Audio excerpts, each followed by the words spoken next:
Kelanchal times, हर खबर पर हमारी नजर। नमस्कार, बहुत बहुत स्वागत है आप सभी का केलांचल टाइम्स में।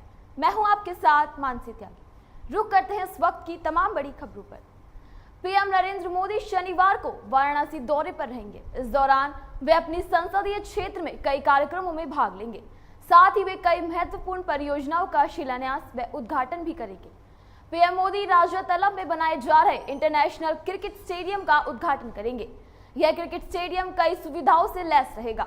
तो वहीं लगभग 500 करोड़ रुपए की लागत से तैयार हुआ इस स्टेडियम में एक साथ 30,000 लोगों के बैठने की व्यवस्था रहेगी। इस स्टेडियम में pavilion, 4 dressing room, 3 practice ground समेत कई सुविधाएं रहेंगी। साथ ही इस स्टेडियम को काशी यानी वाराणसी के थीम पर ही तैयार किया जाएगा। इस स्टेडियम की लाइट्स भगवान शिव के त्रिशूल पर आधारित होंगी। तो वहीं 7 स्टेडियम अर्धचंद्राकार आकार में होगा। इस स्टेडियम का आज पीएम नरेंद्र मोदी शिलान्यास करने वाले हैं।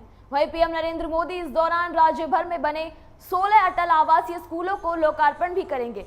सरकार को कुल 1115 करोड़ रुपए खर्च करने पड़े हैं। बता दें कि इन आवासीय स्कूलों में श्रमिकों, अनाथ व कोविड-19 में अपने माता पिता को खो चुके बच्चों के पढ़ने रहने की उत्तम व्यवस्था की गई है।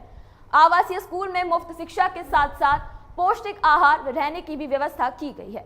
इन स्कूलों से सीबीएसई कोड में पढ़ाई कराई जाएगी। यहाँ बच्चों के लिए library, smart classes, computers lab, science lab, astronomy labs, sports इत्यादि की व्यवस्था की जाएगी।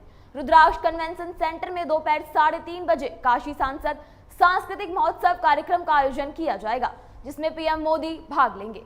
तो वहीं केंद्र सरकार ने वाराणसी में स्थित लाल बहादुर शास्त्री अंतर्राष्ट्रीय हवाई अड्डे के विस्तारीकरण के लिए 500 करोड़ रुपए को मंजूरी दे दी है। इन पैसों का इस्तेमाल कर वाराणसी एयरपोर्ट का विस्तार किया जाएगा।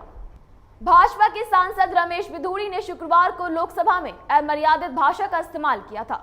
इस दौरान उन्होंने बसपा सांसद दानिश अली खान के खिलाफ बोलते हुए असंसदीय भाषा का प्रयोग किया था। इस मामले ने जब तूल पकड़ा तो इसमें 2 और नेताओं को भी सोशल मीडिया पर घसीटने का प्रयास किया गया। पूर्व केंद्रीय मंत्री रविशंकर प्रसाद और डॉक्टर हर्षवर्धन को भी इस विवाद में खींचने का प्रयास किया गया, क्योंकि जब रमेश बिधूड़ी बयान दे रहे थे उस दौरान ये दोनों नेता बिधूड़ी के पीछे बैठे हुए थे और हंसते हुए कैमरे में दिखाई दे रहे थे। हालांकि अब दोनों पूर्व केंद्रीय मंत्रियों ने ट्वीट कर अपना बयान जारी कर दिया है। भाजपा सांसद व पूर्व केंद्रीय मंत्री रविशंकर प्रसाद ने ट्वीट कर लिखा, संसद के अंदर और संसद के बाहर हमने हमेशा मर्यादित आचरण का समर्थन किया है और मैं स्वयं भी इसका पालन करता हूं। मैं ऐसी किसी भी टिप्पणी का समर्थन नहीं करता हूं जो अमर्यादित है। वहीं डॉक्टर हर्षवर्धन ने ट्वीट करते हुए लिखा है कि हमारे सम्मानित नेता राजनाथ सिंह जी ने पहले ही दोनों पक्ष द्वारा इस तरह की अनुचित भाषा का उपयोग की निंदा कर चुके हैं।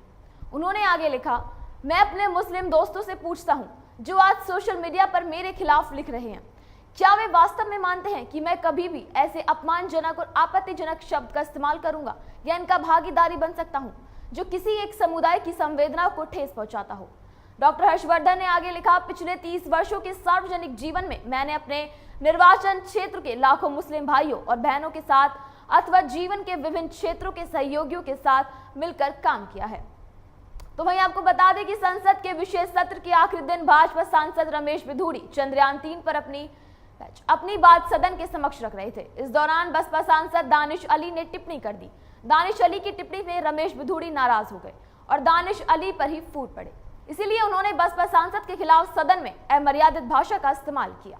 मथुरा में श्री कृष्ण जन्मभूमि शाही ईदगाह मस्जिद विवाद पर आज सुप्रीम कोर्ट में सुनवाई हुई। बता दें कि शाही ईदगाह मस्जिद के ज्ञानवापी जैसे सर्वे की मांग पर हिंदू पक्ष को सुप्रीम कोर्ट से बड़ा झटका लगा है। सुप्रीम कोर्ट ने शाही ईदगाह मस्जिद कृष्ण जन्मभूमि स्थल मथुरा के ज्ञानवापी की तर्ज पर साइंटिफिक सर्वे का निर्देश देने से इनकार कर दिया है। सुप्रीम कोर्ट ने हाई कोर्ट में मस्जिद के सर्वेक्षण पर फैसला लेने को कहा। विवादित मस्जिद के वैज्ञानिक सर्वेक्षण की मांग को लेकर श्री कृष्ण जन्मभूमि मुक्ति निर्माण ट्रस्ट द्वारा याचिका दायर की गई थी। याचिकाकर्ता ने अनुरोध किया था कि ज्ञानवापी सर्वेक्षण की तरह इस स्थल का भी सर्वेक्षण हो, जिससे इस स्थल के ऐतिहासिक और स्थापत्य महत्व का पता लग जाए। बता दें कि सभी काशी और मथुरा का विवाद भी कुछ अयोध्या की तरह ही है। हिंदुओं का दावा है कि काशी और मथुरा में औरंगजेब ने मंदिर तुड़वाकर वहां मस्जिद बनवाई थी। औरंगजेब ने 1669 में काशी में विश्वनाथ मंदिर तुड़वाया था और 1670 में मथुरा में भगवा केशदेव का मंदिर तोड़ने का फरमान जारी किया। इसके बाद काशी में ज्ञानवापी मस्जिद और मथुरा में शाही ईदगाह मस्जिद बना दी गई। मथुरा में ये विवाद कुल 13.37 एकड़ जमीन पर मालिकाना हक से जुड़ा है। हिंदू पक्ष की ओर से शाही ईदगाह मस्जिद को हटाने और ये जमीन भी श्री कृष्ण जन्मस्थान को देने की मांग की गई है। मध्य प्रदेश में भारतीय जनता पार्टी की जन आशीर्वाद यात्रा के जवाब में कांग्रेस द्वारा जन आक्रोश यात्रा जगह जगह निकाली जा रही है। शुक्रवार को भिंड जिले के मेहगांव में जन आक्रोश रैली पहुंची थी, लेकिन इससे पहले ही कांग्रेस के कार्यकर्ता कहें या फिर टिकट के दावेदार वे रैली निकालने लगे। इस रैली में जमकर हथियारों के साथ शक्ति प्रदर्शन किया गया। बड़ी संख्या में कांग्रेस कार्यकर्ता बंदूकें लेकर सड़कों पर उतरे। कांग्रेस नेता और मेहगांव से टिकट के दावेदार प्रमोद चौधरी उर्फ धनु के नेतृत्व में यह रैली निकाली गई। सबसे आगे बंदूकधारी कार्यकर्ता ऐसे चले रहे थे मानो वह कोई जंग लड़ने जा रहे हों। मेहगांव में जन आक्रोश रैली का नेतृत्व नेता प्रतिपक्ष डॉक्टर गोविंद सिंह को करना था, लेकिन उनके पहुंचने से पहले ही कांग्रेस के उत्साही कार्यकर्ता बंदूक हाथ में लेकर निकल पड़े और कांग्रेस के झंडे थामे सड़क पर उतर गए। बताया जा रहा है कि प्रमोद चौधरी और धनु कांग्रेस से टिकट की मांग कर रहे हैं, जबकि अन्य युवा नेता राहुल सिंह भदौरिया भी टिकट की दौड़ में हैं। ऐसे में बीते रोज रैली को निकलकर दोनों में कुछ न कुछ खासुनी होती हुई है। इसके बाद प्रमोद चौधरी द्वारा हथियारों के साथ यह शक्ति प्रदर्शन किया गया। इस दौरान पुलिस तमाशाबीन बने रहे। हालांकि पुलिस ने लोगों को समझाने की कोशिश भी की, लेकिन वह लोगों को रोक नहीं पाए।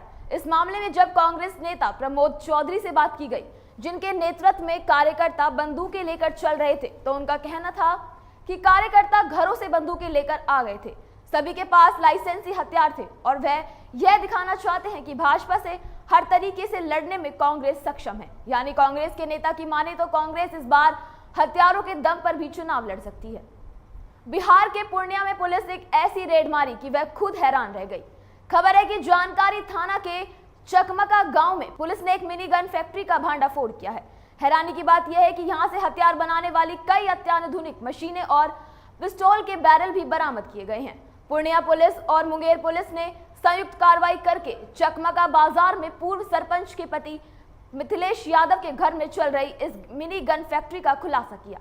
इस मामले और पूर्णिया के एसपी आमिर जावेद ने बताया कि मुंगेर पुलिस ने एक हथियार तस्कर को गिरफ्तार किया था।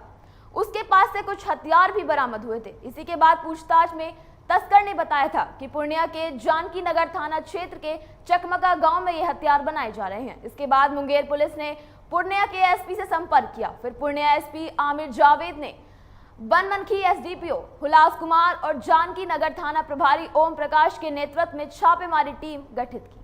आज सुबह 3 बजे पुलिस टीम ने चकमका बाजार में मिथिलेश यादव के घर चारों तरफ से घेर लिया और जब इस घर की तलाशी ली तो पुलिस भी कुछ पल के लिए हैरान रह गई। तो वहीं पूर्व सरपंच के नए घर में पिस्तौल और अन्य हथियारों को बनाने वाली कई अत्याधुनिक मशीनें लगी हुई थी। पुलिस को वहां से पिस्तौल के कुछ बैरल भी बरामद हुए हैं। इसके बाद पुलिस एक ट्रैक्टर पर सारी मशीनों को लेकर लोड कर थाने में ले गई। वहीं जानकी नगर थाना प्रभारी ओम प्रकाश ने बताया कि इस मामले में मिथिलेश यादव के भाई जीतू कुमार समेत 2 लोगों को गिरफ्तार किया गया है। उनसे पूछताछ की जा रही है। केलांचल टाइम्स, हर खबर पर हमारी नजर।